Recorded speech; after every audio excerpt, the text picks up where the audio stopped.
and their cash flow has been absolutely devastated, and they're not getting either the 10,000 or 25,000. Similarly, on the self-employed scheme, it's good for some of the sole traders, but many local people operate through limited companies and are paid in dividends. And the Treasury have been adamant that they won't support these people at all. And a lot of them, my constituents, they're really important to our local economy. And I've been really kicking up a stink about that. I put forward, beginning of April, alternatives.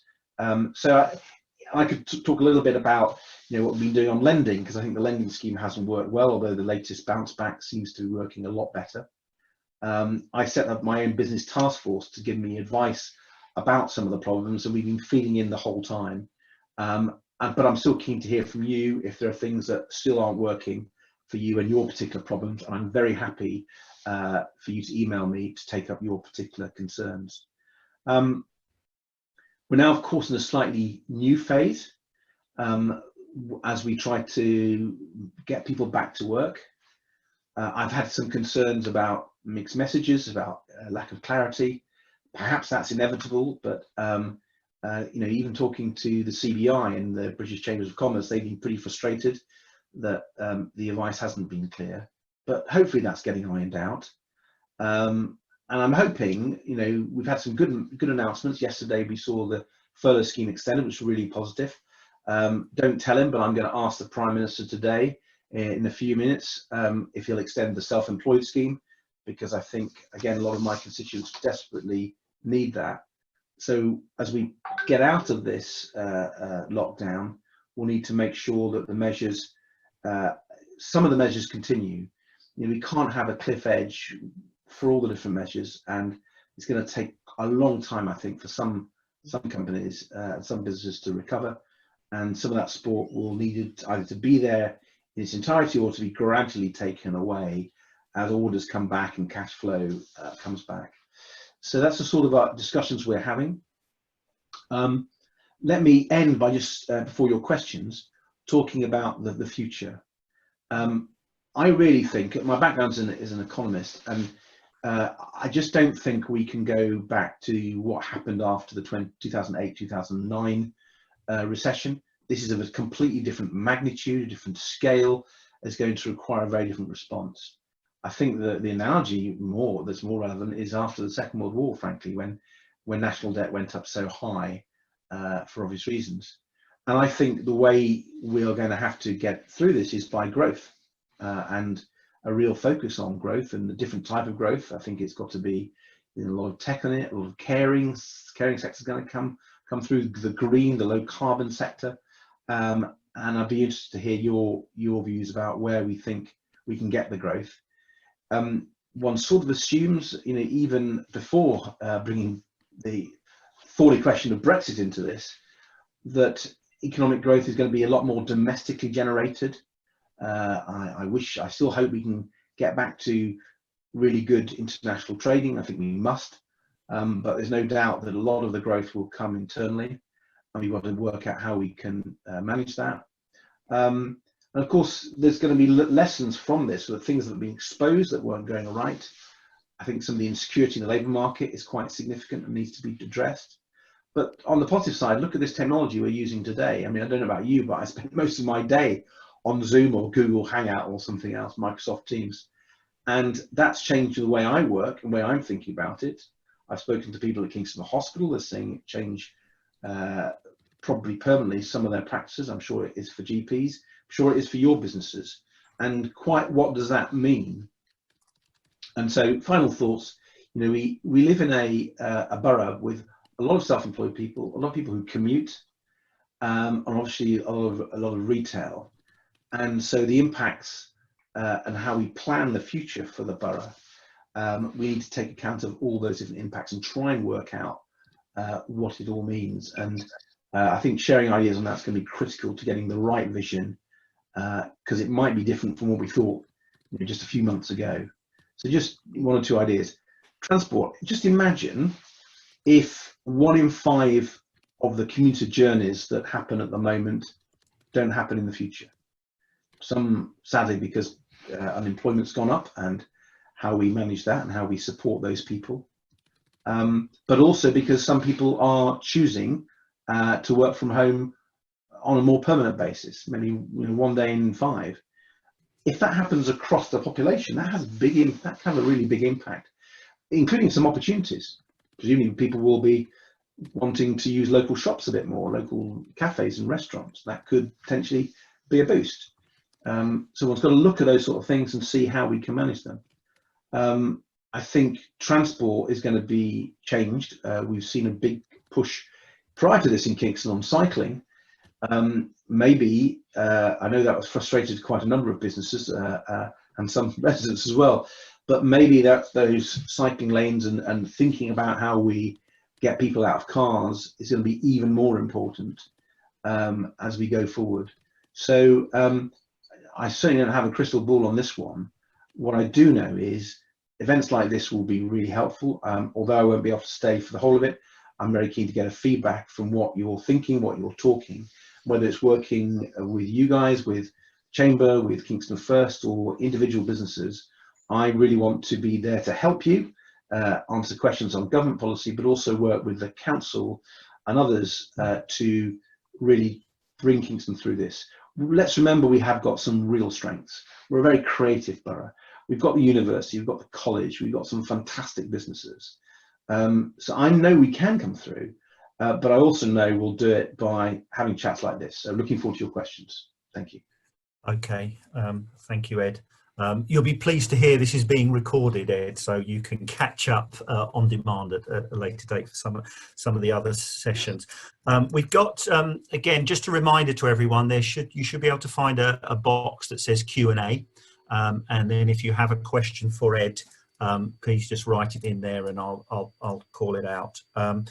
Ed, I have a question, a concern. I mean, I was on a call with some local business people. My son's school, we have a little business group last night, and one of the business owners there was really concerned about the guidance and the clarity that they need in order advising their employees coming back to work. You know, I think he's involved in construction, and his concern was that some of the sites that they were going on to, the main contractors were not really very clear about how they were managing those sites and what the rules were in terms of social distancing.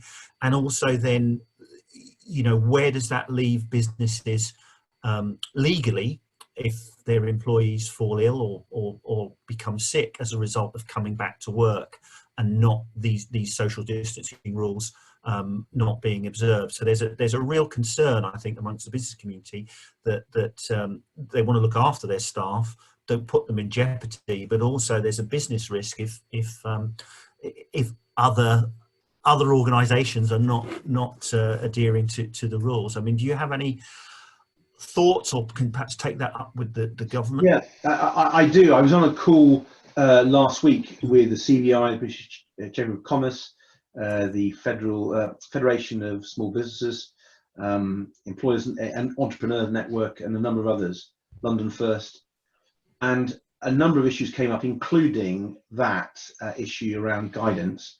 Things have obviously changed a little bit since then. What hasn't changed, as far as I can see, is the legal side in terms of employers' liability. And I've raised this with the Secretary of State for Justice, and we'll keep raising it, because it seems to me for employers that they need to know what their legal situation is. They could follow the guidelines, but what happens if one of their employees catches coronavirus at work, goes home, infects their family, and someone dies? Is the employer going to be sued? And I haven't had an answer to that question. And I think it's absolutely reasonable that that is addressed with alacrity. Because I think there'll be employers who will be pretty nervous, particularly if their workplace means social distancing is extremely difficult. And if there's lack of clarity in the guidelines, and inevitably the guidelines can't cover everything. I mean, you know, back in the real world, every business, every premises, every process is going to be different. So there's no way national guidelines can cover everything. And so, I'm sympathetic that there needs to be some sort of flexible risk assessment process. But I think the government still has to come in and underpin and say, look, employers won't be held liable unless they've done something completely, criminal. I think that's important. Okay, great. Okay, so we've now got some questions here. We've got Jeremy Webb, who we know. Hello, Jeremy. He's asking, Ed, do you believe the government has any intention of helping businesses which are correctly defined as SMEs but have premises with a rateable value over 51,000? The rules are quite arbitrary in terms of who gets support and doesn't. And we've all got examples of people who miss out. We've been raising this from the get-go. I've got a colleague, Daisy Cooper, who's a new Lib Dem MP for St Albans. She's been raising it with respect to pubs. I've been raising it with respect to some retail and pubs and cafes and so on, and they've been pretty stubborn so far. So Jeremy, I can't give you huge good news or hope at the moment. All I can say is that we will be pushing that very hard because it does seem to me completely an arbitrary figure at 51k, and there are some. I just think they need to raise it significantly. I mean, one could argue about the figure. Is it 100,000? Is it 150,000? As a minister, you'd want to see the figures and the impacts and the costs and so on. However, it would be completely outrageous if a whole range of very small companies went to the wall simply because the government had set that line in such an arbitrary fashion. So I see no sign of them shifting, but we'll keep pushing. Okay, great, thank you. And we have a transport question from Frank Borkin. He says that TfL are potentially a few days away from beginning a Section 114 process, but their charter doesn't include buses or the tube as core deliverables. What pressure is being put on the government to help TfL, or what's your take on that? Oh, I think huge amounts. I mean, the mayor clearly. I can't imagine he's not picking up the phone. He's part of the group that comes with the Scottish government, the Welsh government, Northern Irish. He's there. I know colleagues of mine, people like a friend of mine called Caroline Pigeon, who serves on the Greater London Authority. She's an assembly member on the Transport Committee. She's been raising this. So I think people who've got that responsibility are pushing that. And I mean, the government can't allow TfL to go to the wall. It would be outrageous. And, these are such tough times, and if they want people to go back to work, I know we've got to practice social distancing in public transport, but I think closing it down would be impossible. And one thing I found a bit odd about the Prime Minister's statement was about how he seemed to think people could easily shift from public transport and get on their bikes, and that's not what I see in London. And I think there's a danger, and we've seen this in China, that people will respond by not going on public transport and will use the car, which will create huge congestion, and of course undermine the economics for TfL even more. So the government just can't stand aside. Okay, not on something as critical as the public transport system. Good. Okay, so we've got another 8-9 minutes left, but there's plenty of questions here. I'm going to take a question from another familiar face here, Robert O'Dowd from the Rose Theatre, and he's saying, first of all, thanking you for extending the job retention scheme, or helping to pressure for that. But he's worried about what happens in August. Will there be variations by sector, and theatre, that's unlikely to reopen before December? What message can we give them? Well, we put a package together about 10-12 days ago, and the government's announcement yesterday was very, very similar to what we've been arguing for, so I welcomed it, although we still haven't seen some of the details. So just to be clear, the 80% furlough at the moment is only going to go till the end of July. What comes after July isn't yet clear. There is a commitment to have something in place till the end of October. We don't quite know what that will be. I don't think it'll be at 80%. And they will have to step it down at some stage. And we were suggesting that when they eventually stepped it down, when people went back to work and actually were working again, that it would step down 50, 40, 30% over a 3-month period. However, we also were clear that there will be some sectors that can't go back to work, and a sectoral approach is likely to be needed, particularly in hospitality and leisure, where social distancing will be impossible or very, very difficult. We think that the furlough scheme for those sectors will need to be continued at its current rates, but the Chancellor wasn't clear on that yesterday, and I don't think they've made any decisions. So we'll keep pressing for that, Robert, and I think it's quite important, not just for the Rose, but for a lot of hospitality and leisure businesses across the borough. And yeah, we've absolutely got our sights on that one. Okay, great. I mean, definitely getting a lot of questions here. I think it's your casework pile is filling up, Ed. I won't be able to answer all of them, but again, Tim Povey, who I know runs an accountancy practice in Kingston, has asked a question that's related to the hospitality and leisure, which we've just been talking about. The food chain is very long in hospitality in leisure. But it seems to be only the front line that is getting any help at all. So if you are a restaurant or a cafe, there is help. But if you supply them, and a lot of businesses have had their revenues disrupted, 100% or more, there isn't any support. Can pressure be put to help, relief to be expanded to include these businesses? It's an extremely good point. I've seen it when I was doing some representations for Chesterton Garden Centre and talking to their trade association, where they were saying, well, look, the garden centres got to reopen. They are now allowed to reopen as of today, which is good news. But they were talking about the supply chains, the growers and so on. And I think you'll see that in a lot of businesses. And I don't think the government's yet got an answer for that. Okay. Beyond taking a loan out, and we've seen how understandably nervous people are nervous about that. So I've seen about 5 or 6 sectors where they say unless something is specific to us and understands our particular needs, there's going to be a lot of supply chain that will go, and that will completely undermine the recovery. So I think there will have to be some sectoral deals. I can't see any way around that.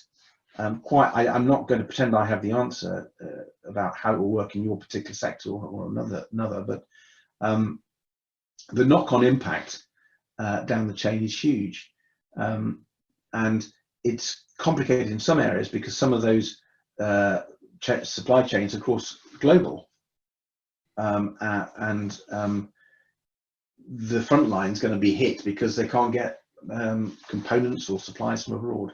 So it's quite a complicated picture. I've asked people in my business task force to give me some advice on that, and I'm very keen for people to contact me. And again, my email is edward.davey.mp@parliament.uk. So keen to get ideas, recognising that it's an acute problem. Okay, and again, I just to raise this point, it's not necessarily a question, but it's from Sean Gillen, who works in economic development at the council, and it's something I've seen as well. And he's saying that landlords are often not passing on the benefits of the business grants to tenants. And I know a couple of examples where people are subletting, so they're paying rent perfectly legitimately, but they're not the named person on the database as being the rate payer, and all of those businesses are not eligible to receive the business grant, but their landlord is receiving that grant, and in a lot of cases are not passing it on, or there's no obligation to pass it on. And so there are a lot of businesses again who are missing out when they compare themselves to other businesses. They're no different from those who would be getting a grant, and it's just a fear, you know, a twist of fate as to why you do and don't get these grants. Yeah, I mean, I think there's a number of issues around relationships between landlord and tenant in the commercial sector that I've been engaged with. One landlord was refusing point blank to give any sort of holiday or deferral to a business, and it was it was just going to go under. I'm afraid I can't give you any more details on that, but you could generalize that. And we intervened, and we managed to persuade them that they should show some leniency. But there's no rules on that. I mean, I had to admit very openly there's nothing we could order them. There's no rule there. I just hope that landlords will understand, and this may be a bit naive, but they'll need to understand that if they just let business go to the wall, then there's going to be no other tenant queuing up in this economic circumstance, and the landlords are going to have to take a haircut along with other people. I don't know. I'm very happy to ask, but I'm not aware of anything in the regulations that requires them to pass on business rates. And I'm afraid I can't advise you in those circumstances to not pay your rent, but I think a conversation at the very least. And if you think I can be of help, I'd be very happy to. I've been helping a number of businesses who have had interesting conversations with their landlords.